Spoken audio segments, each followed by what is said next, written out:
Hello everyone from camperbuyer.com. My name is Michael. You might know me as the Chef Camper. I live and travel in my van all over Europe, gathering recipes and then sharing them with you. And today's recipe for me is a perfect dish for a cold November day.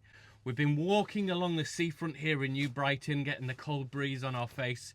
And I was looking up the hill at where I used to chef, up in a hotel on the hill just up there. And that was where my chefing journey started. And I would look out of the window, out of the bar, and just ask myself, I wonder where else I'm going to cook in the world. And since then I've gone on to cook in over 20 odd countries, 24 different countries, and gathered all these recipes. But there's one place I went to at the very start of that journey, and it's always the place I come back to on the way back. And if you're going to jump in your motorhome or your camper van and go abroad and go away in it, there's a good chance you're going to go past the city of Bruges. And Bruges is a city it's got quite a lot going for it, if I'm honest. It's got pretty architecture. There are horse-drawn carriages walking down the street. You've got Dominic Pierson's chocolate line, which is just incredible chocolatier, like craftsmanship. So if you want to have a look at chocolate being made in its finest form, that's the place to go and visit for me. I think he's probably one of Belgium's best. But there's also something else there. Now, I know I've gathered a bit of a reputation for drinking quite a bit of wine in these videos. Well, today we're going to switch to beer, because when you're in Belgium, it is one of few places in the world where they treat beer like the French treat wine. You could walk into an amazing little cozy cabin bar somewhere and they'll present you with a menu list, and the menu list will have all these different beers, and every beer is served in its own particular glass to suit the beer and the flavour and the characteristics of it. This is a beer I think that really represents for me Belgian beer culture. It's the Westmalle Dubbel, and it just so happens that beer is the perfect beer to cook a Flemish stew.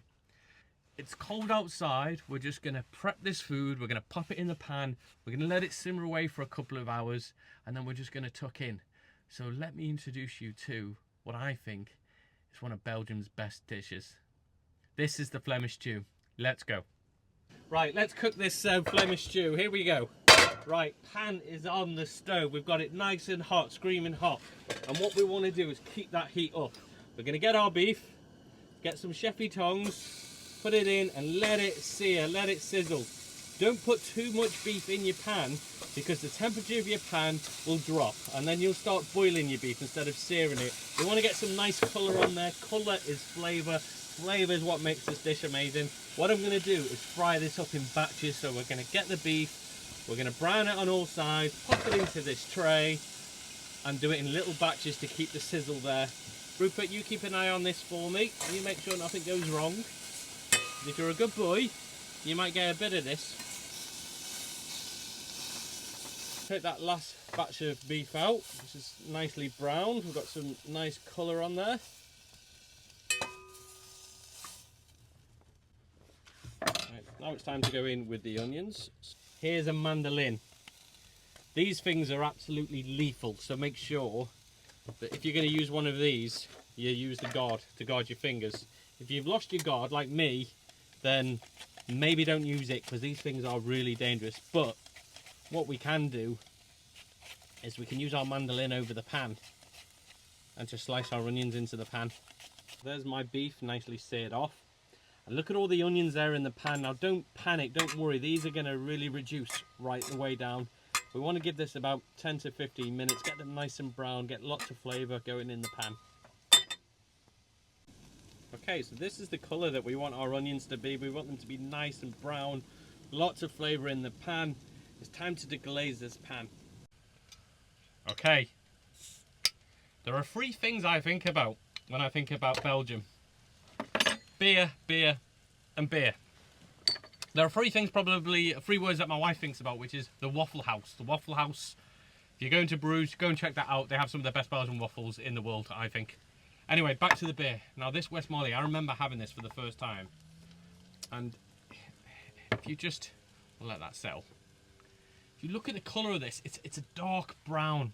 And it's a multi flavour, and it's that multi flavour that you want in your Flemish stew. Now I wasn't foolish, I bought two bottles, one for the pot and one for the chef. So I can go in with that one.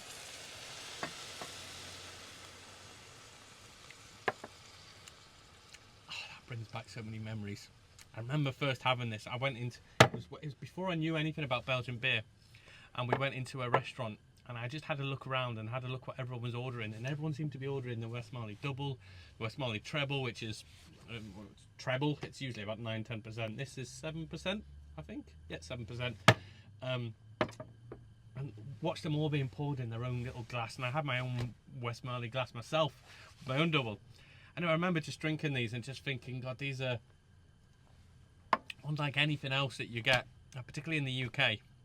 But it's that flavour that's going to add to the dish. So all of your kind of flavour profile is being extracted from the beer, and that beer, that's had a lot of work done to that beer in order for it to taste like this. It's completely natural, but using all the different malts and grains, think of that as one of the ultimate stock. So we poured the beer into the pot, and that's just going to deglaze the bottom of the pan, get all those kind of crispy onion beef pieces off the bottom, and then we're going to go in with some beef stock as well. Now I'm trying these, the pots, cans. Never tried them before, but thought I'll give them a go. And I'm going to go in, I would say 50-50, 50% beer, 50% beef stock. And I'm going to leave a little bit back just in case I need to loosen it up if it gets a little bit too thick. But all our onions are in there, the beer's in there. So we can now go in with some of the herbs. So we're going to go in with a few bay leaves. Now we're just going to drop the beef in. And all of that juice that goes with the beef. Ooh, oh. If I drop any now, Rupert will hoover it right up. Now we're going to go for a couple of sprigs of thyme on top. Then we need some acidity in the dish. So I would say just a splash of red wine vinegar. Just a splash. Don't go crazy. A little bit of salt and pepper. And now, here's my final trick. This is something I picked up in Bruges when I bumped into an older guy in a cafe, and I saw him cooking, and he had old traditional dishes on his menu, and he could see I was quite interested about food, and he showed me this trick for the Flemish stew. So let me explain. We get a slice of bread. We take the crust off because we always use that for dipping. So let's get 2 slices of reasonably thick bread.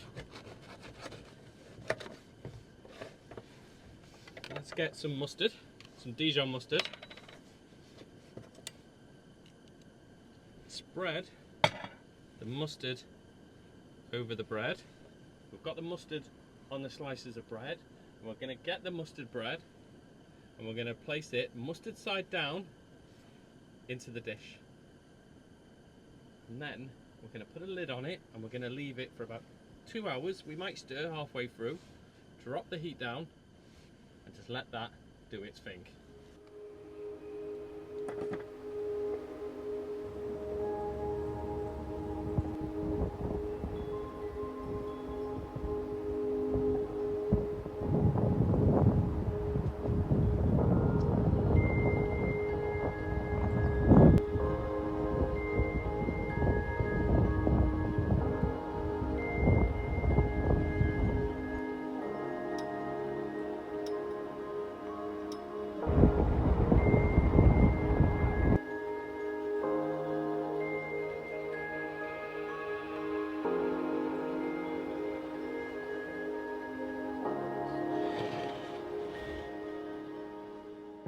So here is my Flemish stew, all the way from Bruges. Using that technique I'd picked up with the bread and the mustard on top, that's just thickened the sauce. It looks super rich, super indulgent. The beef looks nice and soft and tender.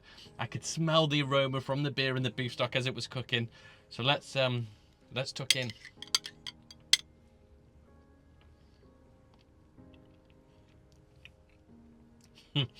I'm gonna have one more bite, I think. This is just delicious. It is so far away from traditional French beef bourguignons. It's a completely different dish. It might look the same, but trust me, it doesn't taste the same. The flavour and the aroma that you get from the beers, and if you use, I mean, try and get this beer, try and get hold of the Westmalle Dubbel, because that really is the secret to this amazing dish. If you can't, maybe like a brown real ale might work a little bit, but to be honest, it's all about the flavour from the Westmalle Dubbel, because that beer has got into the sauce, and all the aromas from it is just spread throughout it, making it rich, glossy, indulgent. The beefy, earthy flavours from the beef stock and the beef we've cooked. This is just I can just sit here nice and cozy in the van, look out at the sea, get warm and tuck into it. The only thing missing is another bottle of this, but don't worry, I've got one hanging up outside chilling down, so I think I'm going to crack open another bottle and enjoy it. Give this one a go and try it, because I think if you cook this and master this, this might be one of your go-to dishes in the autumn or in the winter that you can just put on the stove and just let it simmer away gently. Try it, I'm sure you'll love it. Ta-ra!